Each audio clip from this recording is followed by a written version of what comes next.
দেখলে বৈদ্য, রাজসভায় আমাদের অপমানটা দেখলে? হ্যাঁ, সে তো দেখলাম মন্ত্রী মশাই। আমি তো বুঝতেই পারছি না যে গোপাল মহারাজকে কি মধু খাইয়েছে যে মহারাজ গোপাল ছাড়া চোখে অন্ধ। আরে আমরা যেন মহারাজের কাছে ফেল না, কিছু একটা করতেই হবে। আমার মাথাটা গরম হয়ে যাচ্ছে। গোপালের মতন রাজসভার ময়লাকে যতক্ষণ না ফেলা যাচ্ছে ততক্ষণ আমার মাথা জ্বলন্ত কয়লা হয়েই জ্বলবে। পণ্ডিত মশাইয়ের মাথায় একটা বুদ্ধি আছে মন্ত্রী মশাই। আপনি যদি সেই অনুযায়ী উঁচির কাজ করেন তাহলে বেটা গোপালের কপালে দুর্গতির সীমা থাকবে না। এই কি বুদ্ধি, কি বুদ্ধি? আপনি বরং এই ব্যাপারে পণ্ডিত মশাইয়ের সাথে একবার আলোচনা করে নিন। আমি চলি, কেমন? আমি চলি। হ্যাঁ হ্যাঁ, এসো এসো এসো এসো।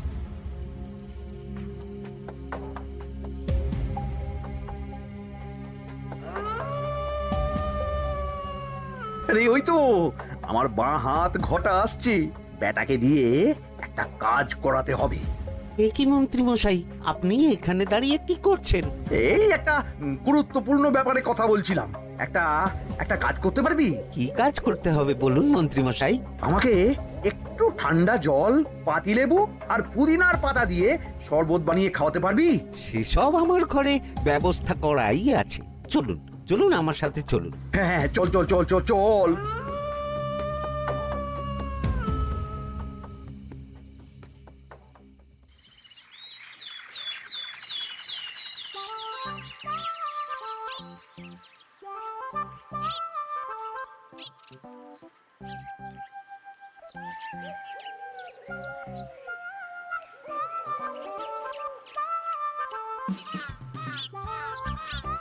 কি ব্যাপার পণ্ডিত, এত গুম মেরে আছো কেন? সকাল সকাল গিন্নি খুব বকেছেন মনে হচ্ছে। গিন্নির বাক্য সুধায় কান ভরে গেছে, আর কিছুই কানে ঢুকছে না। আরে দাঁড়াও দাঁড়াও পণ্ডিত, দাঁড়াও জ্যোতিষী। পণ্ডিত তো আমার কথা শুনতেই পেল না মনে হচ্ছে। তুমি তো দূর থেকে বলেছো, আমি তো বলেছি পাশ থেকে, তাতেও শুনতে পাইনি। কানের পোকা হলো নাকি? কি গো পণ্ডিত, ব্যাপার কি? কেমন বুঝছো? এ তো ভয়ানক কর্ণকোষ্ঠবদ্ধতার লক্ষণ। তুমি কচু বুঝেছো? আমার হয়েছে কর্ণগোপাল, তোমাদেরও হতো, কিন্তু তোমাদের দোকান কাটা বলে হয়নি। তুমি আমাদের অপমান করছো। তোমাদের অপমান বোধ থাকলে কোনো শব্দই কানে ঢুকতো না, শুধু একটাই শব্দ কানে বাজতো, গোপাল গোপাল গোপাল। এবারে রাজসভায় কিভাবে হেনস্থা হতে হলো মনে নেই?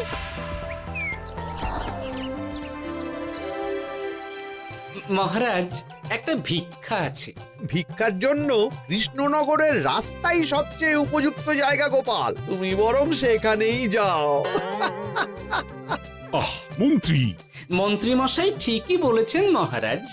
যে যার নিজের জায়গা থেকে কথা বলে। কুকুর বলে ভৌ ভৌ, বেড়াল বলে মিউ মিউ, কাক বলে কা কা। মন্ত্রীর ভিক্ষার জায়গা কৃষ্ণনগরের রাস্তা, আর গোপালের ভিক্ষার জায়গা মহারাজ কৃষ্ণচন্দ্রের দুয়ার। বলো কি ভিক্ষা? বাড়িতে পুজো আছে মহারাজ, খরচা অনেক, কিছু ঋণ আবশ্যক। যদি 100 মোহর। ঋণ তোমাকে আমি দিতে পারবো না গোপাল। পুজো উপলক্ষে তোমাকে আমি 100 মোহর দিলাম। মহারাজ, আমিও ঠিক এই কথাটাই বলতে যাচ্ছিলাম। আমরাও তাহলে বাড়িতে পুজো করব। পুজোর জন্য আমাদের অনেক খরচ, তাই যদি... অবশ্যই অবশ্যই, কত ঋণের প্রয়োজন খাজাঞ্চির কাছ থেকে নিয়ে নিও, সুদটা আমি মাফ করে দিলাম। মহারাজ, গোপালকে দান আর আমাদের ঋণ? হ্যাঁ, কারণ তোমরা নিজেরা খাবে, কিন্তু গোপাল অন্যদের খাওয়াবে। গোপালের মতো মানুষের সঙ্গে থাকাই হলো রাজধর্ম।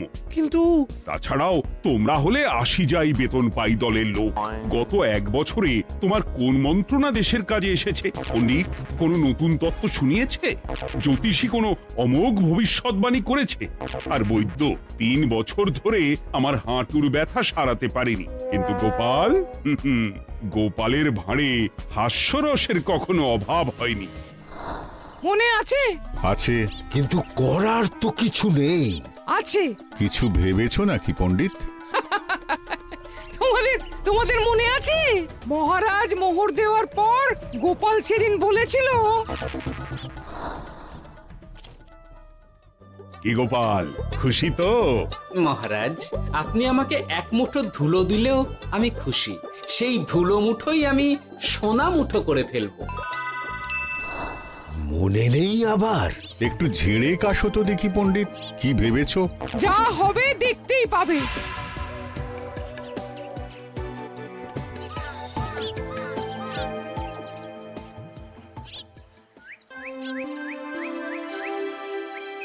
মহারাজের জয় হোক, মহারাজের জয় হোক। ওরে বাবা, এই যে সকাল সকাল চান করে ঠান্ডা লেগে গেল মনে হচ্ছে। মহারাজ, ওই কবি গান উপলক্ষে গত মাসটা আমি কৃষ্ণনগরের কোণে কোণে ঘুরে বেরিয়েছি। প্রজাদের মধ্যে একটা অসন্তোষ আমি লক্ষ্য করেছি মহারাজ। অসন্তোষ? আমি তো জানতাম আমার শাসনে প্রজারা সুখে আছে।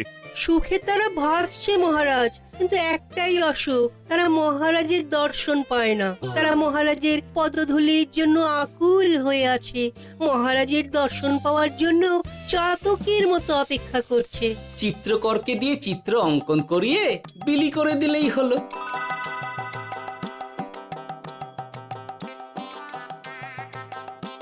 খুব ধুলো হয়েছে মহারাজ, কিন্তু এত ধুলো।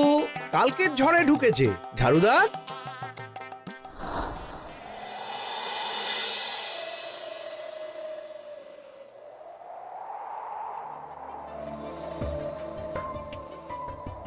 এই সুযোগ, রাজসভা ফাঁকা, এমন ঝড় যে পেয়াদারাও বাইরে নেই। কাজটা সেরে ফেল, বুঝলি?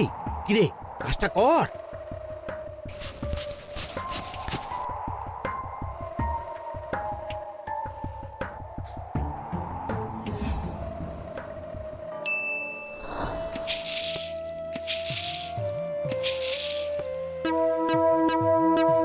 এত ধুলো! উফ, মহারাজ, কাল ঝড়টা বড় সাংঘাতিক হয়েছিল। তা বটে। আচ্ছা গোপাল, তুমি বলেছিলে মহারাজ তোমাকে এক মুঠো ধুলো দিলেও সেটা সোনা হয়ে যাবে। এখনো সেই কথাই বলছি। মন থেকে বলেছিলে না মহারাজকে তেল দেবার জন্য? তেল দেওয়ার দায়িত্বটা তো আপনি নিজের কাঁধেই নিয়ে ফেলেছেন। আমি যা বলি সত্যি বলি। আজ যদি এই 4 ঝুড়ি ধুলো মহারাজ তোমাকে উপহার দেন, তখনও একই কথা বলবে? নিশ্চয়ই। মহারাজ, গোপালকে এই 4 ঝুড়ি ধুলো দেওয়ার হুকুম হোক। কি গোপাল, আমি তোমাকে যদি এই ধুলো ঝুড়িগুলো দিই, তা থেকে সোনা আসবে নাকি? আসবে মহারাজ, মোহরের বস্তা আসবে। যদি না আসে, আপনি বলুন। তোমাকে কৃষ্ণনগর ছেড়ে চলে যেতে হবে। রাজি? আর যদি আমি পারি, তাহলে আপনাকে এই মন্ত্রীর চাকরি ছেড়ে দিতে হবে। কি রাজি? কি মন্ত্রী, রাজি? রাজি। গোপাল? রাজি মহারাজ। আচ্ছা, আর কেউ মন্ত্রীর পক্ষে বাজি ধরেছেন নাকি? হ্যাঁ, আমি আমি আমি আমি ও গোপাল এবার যে মরণ কুয়োতে ঝাঁপিয়েছে, সেখান থেকে আর উঠে আসতে পারবে না। কুলো থেকে মোহরের বস্তা আসবে, এ হচ্ছে গোপালের উন্মাদ রোগের শুরু। দেমাক দেমাক, মহারাজের পিঠ চাপড়ানি পেয়ে পেয়ে গোপাল ভেবেছে যে ও সব কিছু করতে পারে। এবার শুধু সেই দিনটার অপেক্ষা, যেদিন গোপালকে উল্টো গাধায় চড়িয়ে কৃষ্ণনগর থেকে বার করে দেব। এতটা নিশ্চিন্ত হবেন না মন্ত্রীমশাই। গোপাল কিন্তু হালকা কথা ছুঁড়ে দেওয়ার লোক নয়। কি বলতে চাইছো পণ্ডিত? ওই 4 ঝুড়ি ধুলো থেকে মোহরের বস্তা আসবে? না, তা বলছি না। অন্য জায়গা থেকেও তো মোহরের বস্তা আসতে পারে। তার সঙ্গে ধুলো মিলিয়ে দিলেই কেল্লাফতে। গোপালের নিশ্চয়ই কোনো পরিকল্পনা আছে। গোপালের সব পরিকল্পনার গোড়া মেরে রেখে দিয়েছি পণ্ডিত। ঘটা আছে গোপালের পেছনে, আর ঘটা আছে গোপালের বাড়ির পাহারা। লুকিয়ে কিচ্ছু করতে পারবে না। আরে ওই তো বটা আসছে। বেল্লিক, উল্লুক, তোকে আমি জল বিছুটি দেওয়াবো। গোপালকে ছেড়ে চলে এসেছিস কেন? ছেড়ে আসবো কেন মন্ত্রী মশাই? গোপালকে ওর বাড়ির সামনে ছেড়ে এসেছি। ওখানে তো ঘটা আছে। ও বড্ড ঘুরিয়েছে বেটা। কোথায় কোথায় গিয়েছিল গোপাল? 4 ঝুড়ি ধুলো নিয়ে বেটা বাড়ির উল্টো দিকে হাঁটা দিল। চললাম পিছু পিছু যাচ্ছিল কোন দিকে? নদীর দিকে, কিন্তু গোপাল দাঁড়ালো যদুর বাড়ির সামনে। এই যদু হলো সেই লোক যে লোকজনের বাড়িঘর কেনা বেচা করে আর লোক ঠকায়। আগে রাজধানীতে থাকতো। বেটা রাজধানী থেকে এই কৃষ্ণনগরে পালিয়ে এসেছে, এখানেও লোক ঠকাচ্ছে। কিন্তু বেটা এত চালাক যে কিছুতেই ধরা যাচ্ছে না। এইরকম লোককে ধরাচ্ছে হাতে রাখা ভালো নয় কি মন্ত্রী মশাই? সে তো জানি, কিন্তু ওর ওপর মহারাজের কড়া নজর আছে। এখন ওর সঙ্গে সম্পর্ক রাখা খুব ঝুঁকি। যাই হোক, তারপর? হ্যাঁ, তারপর যদু, যদু রে, গোপাল খুড়ো, আরে তুমি এখানে কি করছো? দেখতেই তো পাচ্ছিস ধুলো। তবে যে সে ধুলো নয়, মহারাজ কৃষ্ণচন্দ্রের পদধূলি। শুনিসনি বোধহয় এখন কৃষ্ণনগরে সবচেয়ে বেশি চাহিদা মহারাজের পদরেণু। আচ্ছা, মহারাজের পদরেণু নিয়ে যাচ্ছ কোথায়? এই ছোট ছোট পুলিন্দায় ভরে কৃষ্ণনগরের প্রত্যন্ত জায়গায় যেখানে প্রজারা মহারাজের সাক্ষাৎ পায় না সেখানে বিক্রি করব। তোমার কি মাথা খারাপ? পায়ের ধুলো বিক্রি হবে? ওরে, গতবারে মাত্র 1 ঝুড়ি ধুলো 1000 মোহরে বিক্রি করেছিলাম, এবারে 4 ঝুড়ি। শোনো, তুমি আবার ঘুরে ঘুরে বিক্রি করবে কেন? তোমাকে আমি বরং 10 মোহর দিয়ে দিচ্ছি। তুমি আমাকে এগুলো দিয়ে দাও, আর বিক্রি করে যা হবে তোমাকে এই 40 ভাগ দিয়ে দেবো। ওই 10 মোহরে বদমাস যদুকে ধুলো বেচে গোপাল বাড়ির দিকে চললো। বাড়ির সামনে অব্দি পেছনে পেছনে গিয়ে তারপরে এই আপনাদের কাছে আসছি। বলিস কি রে, ধুলো বেচে 10 মোহর? ও মন্ত্রী মশাই, গোপাল তো একেবারে নাড়ি ধরে টান মেরেছে। গেল রাজসভায় এমন সুখের চাকরিটি গেল। এবার আবার রাস্তার ধারে গিয়েই বসতে হবে। এবার নবাবের দরবারে জায়গা আছে কিনা খোঁজ করি গিয়ে। ধ্যাত্তেরি, 10 মোহর আর 1 বস্তা মোহরের মাঝখানে অনেক রাস্তা। সেই রাস্তায় আমি লোক বসিয়ে রাখবো। আরে আরে, ওই তো তোমার ঘটা আসছে। এই, তুই গোপালের ঘরের পাহারা ছেড়ে এলি কেন? গোপাল নেই নেই নেই নেই নেই নেই।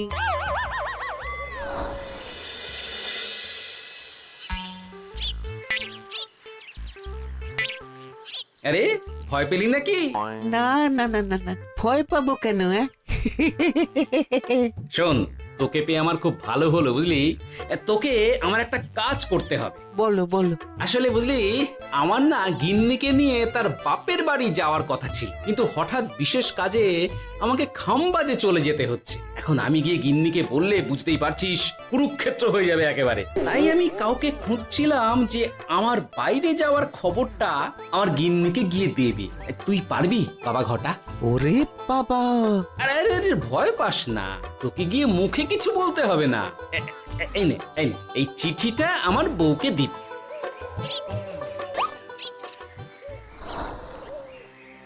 কৃষ্ণনগর ছেড়ে চুপি চুপি চলে যাচ্ছি, চালাকিটা দেখেছেন? ওসব চালাকি আমি তুড়ি মেরে উড়িয়ে দেব। কি করবেন? চারিদিকে আমি অশ্বারোহী গুপ্তচর পাঠাচ্ছি। গোপালকে কোনো চালাকি করতে দেব না।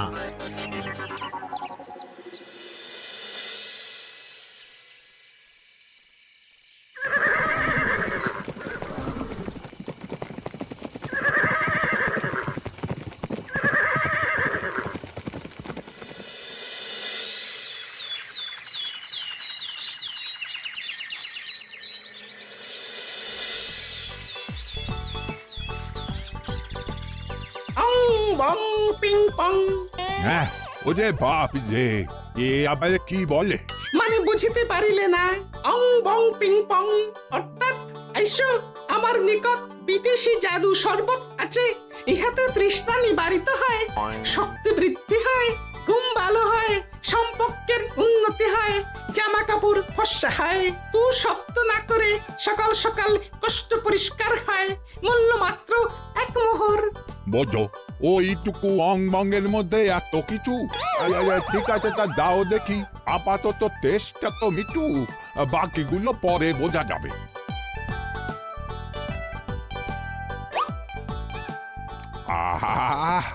বড় ভালো খেতে তো আহ, ঠং ঠং অর্থাৎ শক্তি বৃদ্ধি হলো। হ্যাঁ, হ্যাঁ, মনে হচ্ছে গায়ে যেন দুগুণ বল পাচ্ছি। কি হয়েছে ভাই? এ কে? এ ভিন দেশ থেকে জাদু শরবত নিয়ে এসেছে গো। জাদু শরবত ভিন দেশ? একেবারে বহু ভুজা শরবত। খেলে তেষ্টা যাবে, গায়ে জোর হবে, ঘুম হবে, সম্পর্ক ভালো হবে, জামা কাপড় ফর্সা হবে, সকালে হ্রাস করে পেটও পরিষ্কার হবে। সে কি? দাও গো ভাই, আমাকেও দাও। গুড় জল, সঙ্গে একটু ভাজা মশলা, আমচুর আর বিট নুন, শুদ্ধ দেশি জিনিস। জানলে কেউ ছুঁয়েও দেখতো না, কিন্তু একটু বিদেশি গন্ধ দিতেই একেবারে হট্ট মেলা। আরে তোমরাও এসেছো দেখছি। সং সং শঙ্কা, লং লং লঙ্কা। মানে অর্থাৎ এই শরবত খেলে আর শঙ্কা নাই, বুদ্ধি লঙ্কার মতন ঝাল হয়ে যাবে। তারপর ডং ডং ডঙ্কা, টং টং টঙ্কা, ফাইন ফাইন, অর্থাৎ টাকা আসবে আমার কাছে।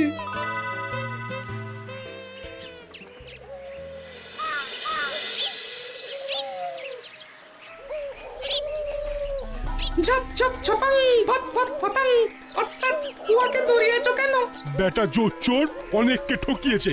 অনেক দিন থেকে তককে তককে ছিলাম। এবার এই ধুলো নিয়ে মহারাজের পায়ের ধুলো বলে বিক্রি করছিল।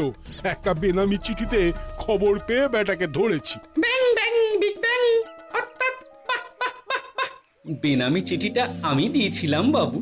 বাবা যদু, তুমি সেই রাজধানী থেকে কৃষ্ণনগর অবধি মানুষকে অনেক খোল খাইয়েছো। তুমি এতদিন ঘুঘু দেখে এসেছিলে বাবা, এবার গোপাল নামক ফাঁদটা দেখলে। কতবার বলবো এইসব ধুলো আমি গোপালের কাছ থেকে কিনেছি। যা বলার ওই বিচারের সময় মহারাজকে বলবি। চল চল চল চল চল।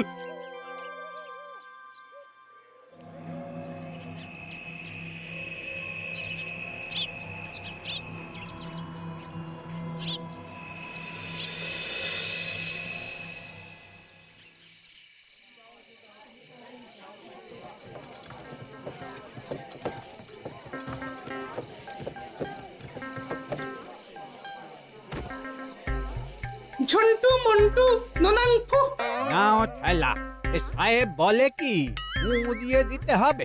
কি বলছো সাহেব? বুঝতে পারছি না, কোথায় ফু দেব?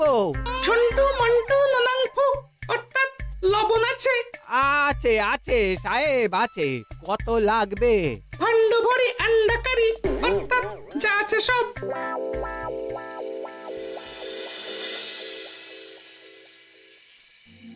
ব্যাস, মোটামুটি আশেপাশে সব দোকানের নুন এখন আমার জিম্মায়। এবার আসল মজা শুরু হবে।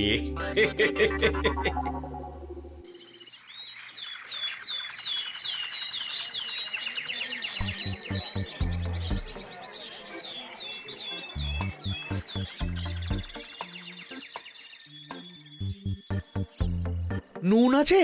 না হুজুর, গোটা কৃষ্ণনগরেই নুন নেই। ওই দেখো, পুরো রাজসভাই বাজারে জড়ো হয়েছে। শান্তামনা, শান্টু মন্টু। এ আবার কি বলছে রে বাবা? শান্তামনা, শান্টু মন্টু, অর্থাৎ জনগণ শ্রবণ করুন। নান্টু কান্টু, নুন কি নেবেন? আন্টু আন্টু, আসুন আসুন। আমার আমার এক সের নুন লাগবে। শান্টু, অবশ্যই 100 লবণ 10 মোহর। 10 মোহর? 10 মোহর লইবেন না লইবেন না? না, নেব না। উত্তম উত্তম, গান্ডা পিণ্ডে ঢিসুম ঢিসুম, অর্থাৎ তাহা হইলে নুনের বদলে গৃহিণীর প্রহার ভক্ষণ করুন। আমাকে 1 সের নুন দিন। আমাকেও আমাকেও। নুন ছাড়া বাড়ি ফিরলে গিন্নি ঘর ছাড়া করবে আমাকে। শুনলাম কৃষ্ণনগর থেকে নুন উধাও। আছে মহারাজ, আছে। কৃষ্ণনগরের সব লবণ আমার নিকটে আছে। 110 মোহর। এত দাম? দাম তো হবেই মহারাজ। লবণ ছাড়া রান্না কেমন হবে ভাবিয়া দেখুন। ঠিকই বলেছ। রাজপাকশালেও তো রান্না বসেনি। 100 সেরের মতন রাজপ্রাসাদে পাঠিয়ে দাও। 1000 মোহর দিয়ে দাও।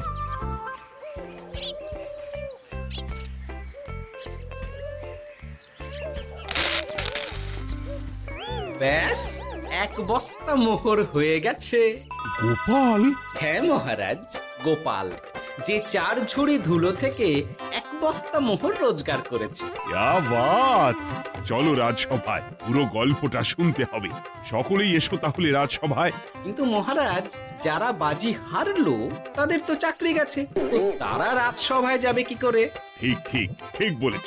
আর যারা বাজি হারলো তারা বাদ, বাকিরা চলো। এই সেরেছে, গোপাল তো আবার বাজি মেরে দিল। ও মহারাজ, আমাদের দেখুন। ও মহারাজ, আমাদের দেখুন। ও মহারাজ।